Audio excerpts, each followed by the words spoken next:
Hawaii poke.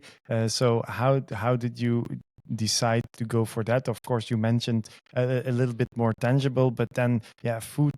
How do you come to that conclusion? Yeah. So when I was living in the US, I came across poke. Hmm. We were living in New York, and there was a couple Hawaiian restaurants in the area where we were.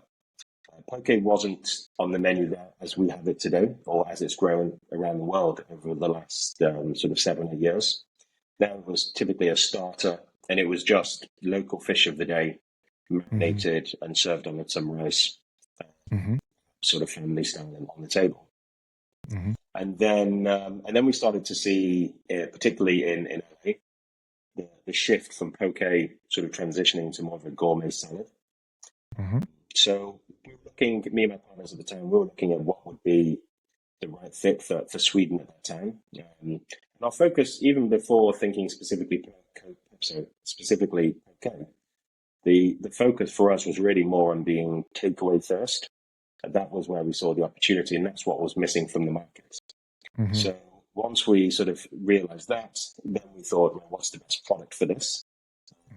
And poke sort of ticked all the right boxes. It had all the flavors that Swedes loved. It sort of touched on the sort of Pacific flavor base as well, which has been incredibly popular in Sweden for the last 20 plus years. Hmm. Plus, it's healthy and it's a substantial salad, so it's filling, which is important. Um, and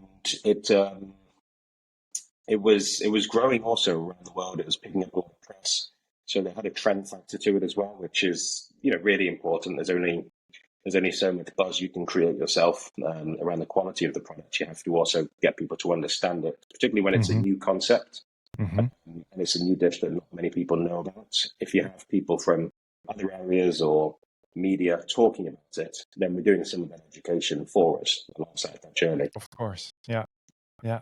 Um, of course, you're mentioning Sweden. Hawaii poke is in Sweden. Um, why Sweden? Yeah, well, that's quite boring. But my wife is Swedish, so that's what brought me to Sweden. And this is where I wanted to start my next venture. Hmm.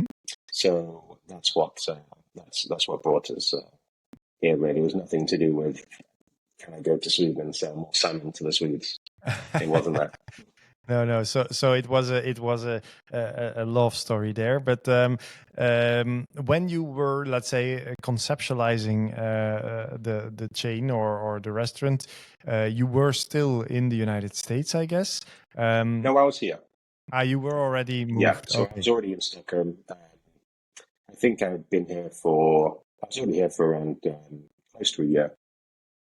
All right. All So I was right. already Yeah. trying out a few other things. Mm-hmm. But I was mostly just focused on getting into the industry, Mm-hmm. working a little, trying to meet as many people as possible. Once I've made the decision to work in food and beverage, then as I've done in the past in other industries, it's really important. You've got to immerse yourself a lot, and Mm-hmm. you've got to see, how quickly you can maybe find a niche and become a domain expert, really, and try and build a network, really understand it. What are the drivers? What are the levers for this business, which Mm-hmm. are different Mm-hmm. to where I was coming from before.